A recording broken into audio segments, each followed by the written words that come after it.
Many have expressed profound concern over the changes which have been imposed on the Catholic Church since the end of the Second Vatican Council in 1965. These concerns are met with a standard reply: do not be alarmed. Nothing essential has been changed. However, if one establishes a reference point and uses it as a basis to measure the effects of the Second Vatican Council and what followed the Second Vatican Council, I believe the conclusion is unavoidable. Something essential has been changed. I'm Julius Smetona. This is what Catholics believe. With me to discuss a Catholic boyhood in the not-too-distant past are Father William Jenkins, pastor of St. Teresa of the Child Jesus Church in Parma, Ohio; Father Clarence Kelly, spiritual director of St. Joseph's Novitiate in Round Top, New York; and Pat Buchanan, syndicated columnist, commentator, and co-host of CNN's Crossfire. Pat, in your book, right from the beginning, you mention the role of the Legion of Decency, how this Catholic organization would deem that a certain movie does not meet Catholic moral standards, and if a violating theater would show such a movie, an economic boycott would follow. What happened to this? I don't know. Well, my experience with the Legion of Decency was they just started the Washington newspaper, the Catholic Standard, I think in the late 40s, 1940s. And it had the Legion of Decency, and it listed all the films, and it graded them A, I think it was sort of B, B minus, and C for condemned originally. And if we were going to go to a movie up at the Avalon Theater, which was a neighborhood theater, my father would look it up on the list and say, this is acceptable and this is not. And the startling thing about it was some of the movies that were verboten. One, I think, was The Moon is Blue. I think it was William Holden. And it gave a sympathetic portrayal, as I recall it, of divorce and remarriage. And it was condemned. And there were denunciations of it from the pulpit, and there were pickets down at the Avalon Theater. I remember in the 40s, I guess The Outlaw, the Jane Russell film, was considered the outrageous film of the era, and it was totally condemned. And it was almost for 10 years people would talk about that, how horrible that film was. It would probably be acceptable for 7-year-olds today. But exactly. I don't know what. I don't know when exactly it faded away. My guess would be right around the early 60s, but I'm not sure the exact date. I think you're right. Mm-hmm. Well, you know, and what strikes me is I can remember as a kid taking the Legion of Decency when I was about 8, 9 years old in church. Right. The whole parish did. But here's the irony. Not too long ago, priests would get from the pulpit and say, we must boycott that theater. They shouldn't. This is a bad movie. It's leading souls to hell. What happens today? Let alone bad movies, they show blasphemous movies like The Last Temptation of Christ or the Hail Mary. Do the priests say you should picket it? No, they say don't do anything. Don't picket. If you try to make a protest, you're discouraged. Has something essential been changed? Well, I'll tell you this, they showed The Last Temptation of Christ at the old Avalon Theater. And I will say this, you know who picketed? Joe Gibbs, coach of the Washington Redskins, was up there marching outside that theater. Wow. Let me tell you, I remember when that first came out, I was down at the Democratic Convention in Atlanta, and we brought in, I think we brought in Don Wildman from Mississippi to be on that show, and we had a terrific show on that and really condemned that. I don't recall a Crossfire show that's gotten a more favorable reaction from people out there who said this is just blasphemous and outrageous. So again, the heart of this country is good, and people are deeply offended by that, but what happened to the original Legion of Decency? I don't know. And what's, even, go ahead. There doesn't seem to be any Catholic leadership, though, to condemn these things. And I remember in Cincinnati when that movie came out, the Archbishop there actually discouraged Catholics from showing any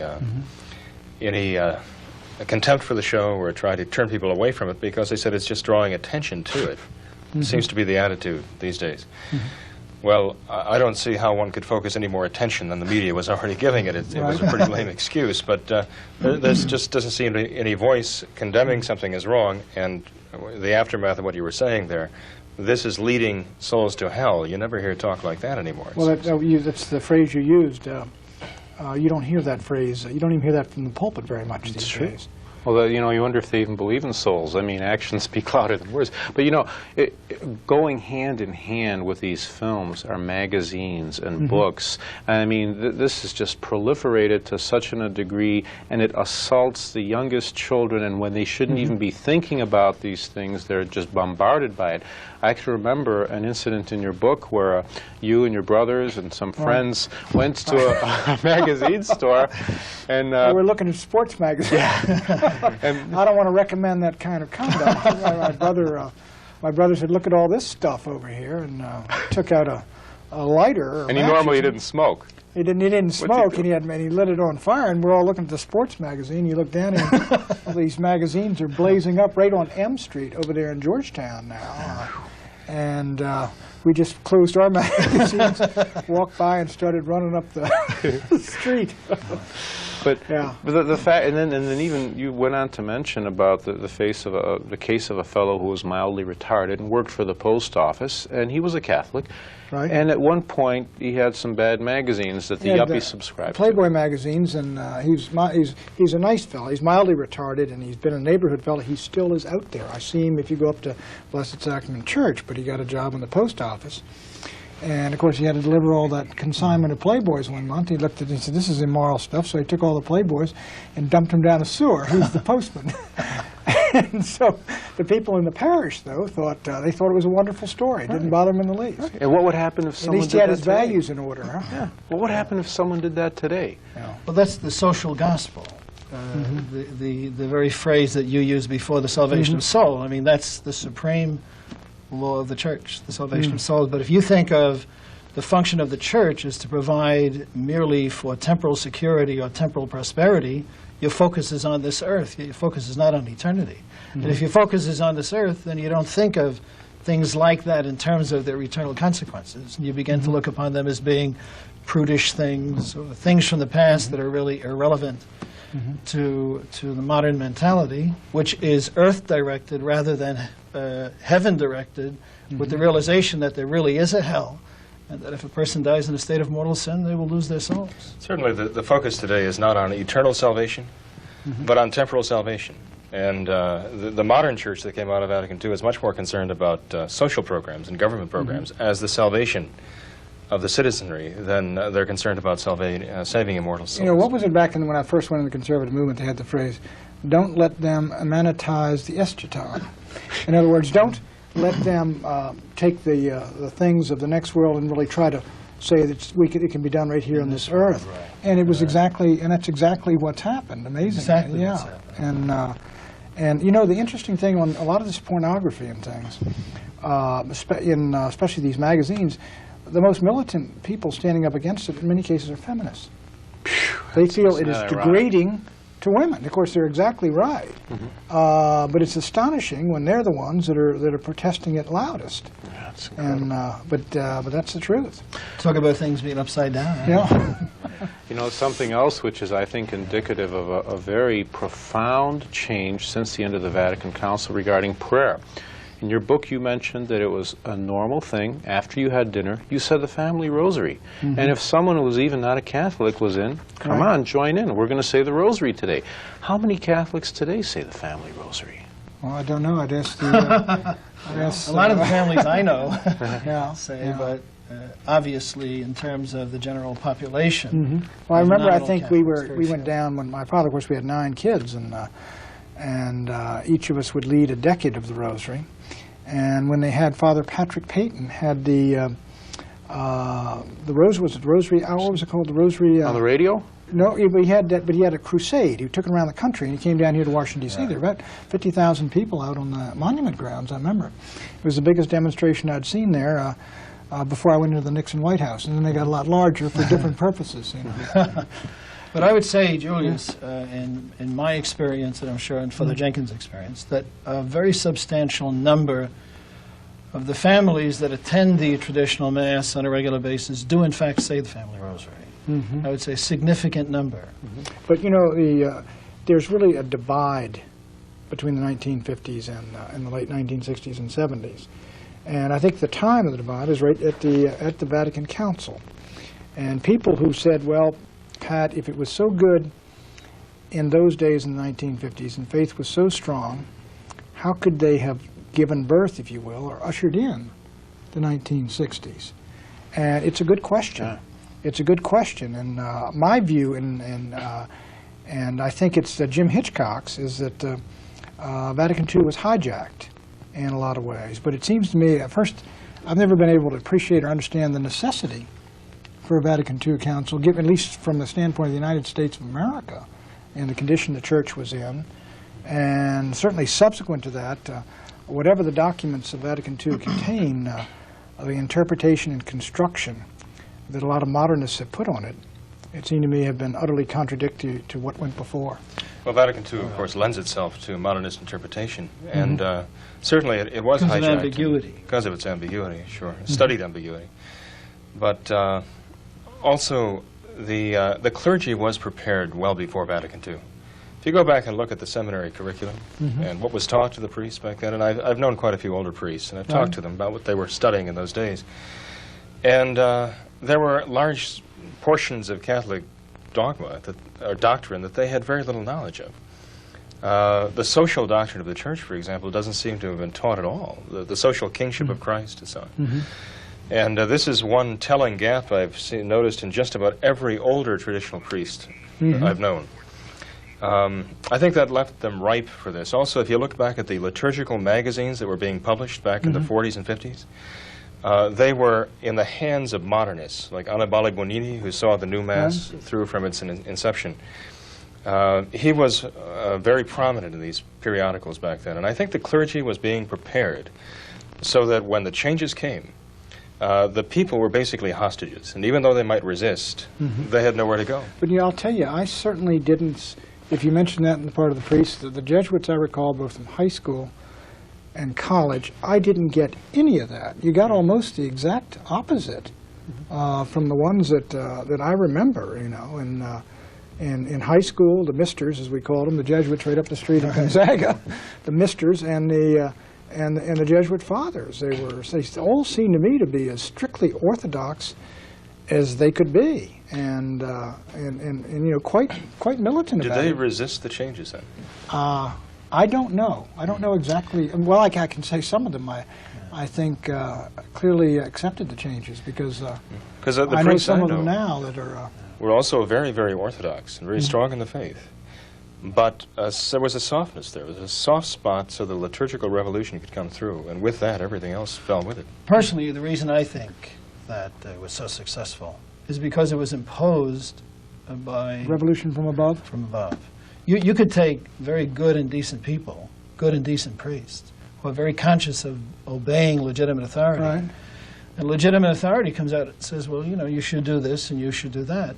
The logical conclusion is that it must be okay because legitimate authority says it is okay. So I personally think that that's the reason it was so successful, because it was imposed gradually and it was imposed from above, and therefore people just automatically assumed. I mean, we had some of the greatest popes in the history of the Church, St. Pius X and Pius XII and Leo XIII, and these are the popes of recent memory, and no one ever dreamed. I don't think so, anyway. But do you think it happened under Pius XII?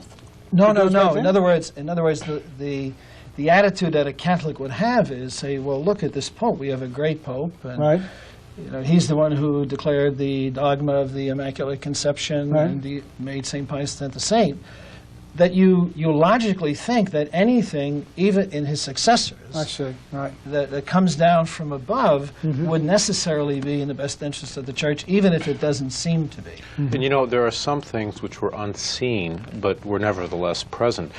St. Pius X, upon his suppression of the modernists, was congratulated upon the success of this purge, of this disease from the Church, and he said, don't be too quick to congratulate me, because I think in the latter half of the 20th century, the modernist will destroy the Catholic Church, which is a very chilling and kind of a prophetic remark that he did make. The remark was it Paul VI said the smoke of hell has entered the vestibule of the Church. Right, the smoke of Satan is entered.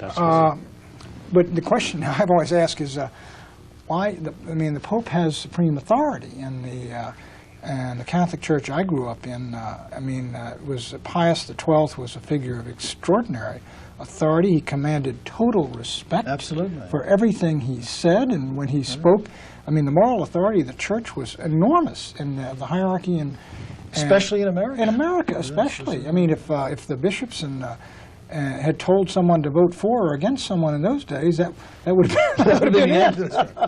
But you wonder why Paul VI, I guess, or John the 23rd died during the council, but why Paul VI or even the present Pope hasn't... Well, when John the 23rd called the council, he was warned by a number of cardinals that he should not do it because they sensed that the revolutionaries were in the wings just waiting to move in and to take over. And John the 23rd, in his opening speech to the council, characterized these people as prophets of gloom. And that we shouldn't listen to the prophets of gloom. But apparently those prophets of gloom really did see that behind the scenes there were the liberals and maybe even some of the radicals, especially the German bishops, for example, who had their agenda. And as soon as the council was convened, they, in a certain sense, took over. You know, what is peculiar Very is the sensible. Church was actually anticipating this happening for well over 100 years. As Pope Pius IX had a document published, it came to be called the Permanent Instruction of the Ultima Dita. And it was taken by the troops, the Austrian troops who came into the Papal States to quell an uprising there back in the early 1800s.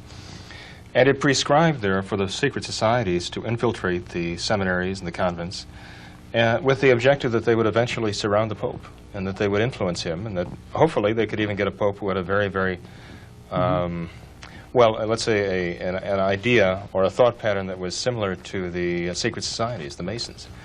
Now, as I say, this sounds very apocalyptic, but Pope Pius IX himself had this document made public by one of the greatest Jesuit historians of the day, Father Jacques Crétinaux-Joly. So they predicted that the time would come when the very See of Peter would be under siege. We're discussing a Catholic boyhood in the not-too-distant past. I'd like to remind you, Pat, you mentioned in your book how it was a very standard practice in a Catholic boy in a school to put, or a Catholic girl, to put on your homework papers or any of your papers, AMDG, Ad Maiorem Deo Gloria. How come we never see this anymore, or very, very rarely? And what kind of a belief did that reflect? Well, it was mainly, I guess my father was the one that suggested or recommended it when you were a kid, and you put it on your papers in school and all your test papers, and half the kids in the class would put that or JMJ at the top of the paper, and it was just it was like it was as normal as making the sign of the cross before taking a foul shot. I mean, it was it was not only Catholic faith; it was a totally Catholicized culture that you lived in. And when the more you think back on it, I mean, you went to Mass every day because it was right before school. You'd come trooping in with your lunch bag during Mass, and then of course you went on Sundays. You went to confessions on Saturdays. You went to all during Holy Week when you're an altar boy, you're up there every single day. It's and the number of days you're up there in that church, when you think of it, was unbelievable. And even it would visits, circle and visits, sure, after school, and it was really tremendous. And of course, all the holy days of obligation, and it was really you're in and out of there all the time, and your parents were in and out of there all the time. It was school, church, and home was the triangle, and even all your sports were Catholic youth organization, and it really was a Catholic a ghetto. And I've run into some people. It's strange.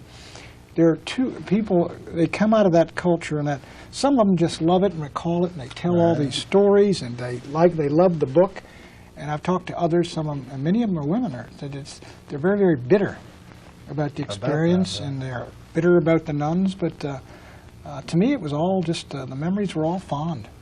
Wonderful. And the wonderful memories, sure, you cherish them all your lives, and the stories, and even whatever happened that you were unhappy about seems to disappear, and you just you remember the good things. And you know what was right and wrong, and you know why you were here, you knew where you were going, you knew how to get there. Exactly, you were really stability, and you're right inside a framework. And But many of the people who are listening to this program would say that this was exceptional because they're too young to remember what it was like before the changes. But you're saying this was the common lot of a Catholic school student back then. it was the common. It was taken for granted that you went to church every day before you went to school, and I never had a lay teacher. I guess we wouldn't even know what to call them. We had nuns, nuns every single grade from 1st grade through 8th grade. I never had a teacher who was not a nun. And going through high school, occasionally you would have a lay teacher for math or something like that, but mainly it was the Jesuit misters and the Jesuits, and the same was true over at Georgetown. And you were totally enveloped in a Catholic upbringing. And it was a Catholic ghetto, but everybody was delighted to live in it. In the ghetto. And in that particular ghetto, and as a matter of fact, people on the outside were tremendously interested in it. Protestant kids in the neighborhood, they'd ask, "Could you take me into the church?"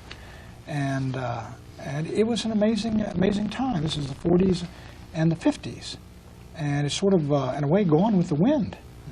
You know, the way... I just spoke to a woman on the phone who called the day before yesterday. She was a Japanese woman. She was raised in Japan. She was a Buddhist. But she watched the Catholics, the Japanese Catholics, and she was just impressed with everything they did. Just for example, like with the rosary beads, she was attracted to it.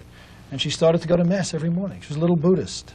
She would walk 20 minutes to Mass every morning. Right. And eventually, of course, she was converted. You know, even after World War II, a lot of these guys came home after seeing what they had seen, and the conversions were tremendous. They were constantly. There was always somebody in the new conversions in the parish. I remember the maid that was at our house, converted to Catholic, was baptized right up at our church. You know, she simply worked in our household, and it was remarkable. You know, you mentioned your experience with the nuns who you recall fondly. How often does one even see a Catholic nun who wears a full habit today? How many young nuns are there? Very few. And what the other thing which struck me was you mentioned how Sister Thomasina once approached you in grade school and said, "Pat, I want you to come here." And she said, "Well, you know, see this, do you know this man, Pat?" And you said this was Paul Paul Blanchard. Blanchard. He's still giving us trouble, I think, isn't he? And she said, "You know, you must answer, you must defend the faith." And you were encouraged to do this. And Sure. today, does this ever happen? Yeah, it was, well, it was remarkable. Yeah. You know, Pat, when I left the modern seminaries, I'd been there for quite a few years, and came back, I wound up teaching religion in the very school from which I had graduated, 8th grade. It was it was a Catholic school at one time. And I gave those children basic catechism questions. Right. And the only answer I got to one question, for example, name the 7 sacraments, was from one girl, and she ventured one answer, and that was, one of the 7 sacraments was Holy Confusion. This was back in the Well, you know, we used to in the do mid-'70s. the Baltimore Catechism. You were instructed, and not only that, we had, as I mentioned in the book, something based on the old the old Whiz Kids. And we would go downtown, the best Catechism students, the catechism, the best students from the school. We'd go downtown, you'd go on this little Catholic radio program, and they would quiz you on it, and you had to have every single word right. Not only simply make all the idea, points, right. every single word and the answer right, and they'd have contests back and forth. Yeah. You know, you were mentioning, too, that between, say, 1941, I believe, and 1961, the Catholic population doubled. The conversions were just tremendous, Protestants and non-believers becoming Catholics. And in fact, I think one of the cardinals at the time was it Spellman, or another one said that, well, at this rate, this is going to be a Catholic country by, 55%, I think, of the population growth in America in those years, I think, was Catholic. And Catholic families were growing, of course, and the number of conversions was tremendous. You know, another thing which is totally forgotten today is the idea of expiatory suffering. I mean, it sounds like a big word, but your dad mentioned when, say, you got some physical pain, you'd say, offer it up. What did he mean by that? Well, he meant offer up, stop griping, stop whining and complaining, act like a man, and offer it up for the suffering souls in purgatory. And that's if, take your pain and deal with it well and offer it up, basically, and to help some of the souls in purgatory get out. Could you imagine if you told something like this to a priest just out of the seminary, he'd look at you like you're Is crazy. that true, Father? Depends on the seminary. Yeah. But you know, let me tell you a story. It's, you know, my father was a rock, really, of the church, and what happened to him was that his father sort of ran off when he was about 8 or 10 years old, and he just never forgot it his whole life. He said he used to see a red-headed man on the street, he'd run up and see if it was his father. And the Jesuits up here at Gonzaga came by the house one day when he was going to go, his mother was going to send him, they didn't have any money, to Western High School or McKinley Tech. And this Jesuit came up to the house and said, why isn't he going to Gonzaga? And she said, we don't have any money. And he said, we don't want your money, we want your son. And so they just took him down there, and I mean, they created an individual and his whole family that came out of all that decision, that devotion to him. And it was, I'm sure there was a great measure of gratitude and respect and affection. But I think Gonzaga did it. It had to, because he didn't even go to college. But I think he went 1 year, and he couldn't afford to go anymore. So it was here, I mean, right there at Gonzaga. Then he finished up later on, though. Well, and during World War II. Right. He had about 4 kids at his, at his graduation, yeah, after night school. Thank you for a delightful half hour. We're out of time. You've been watching What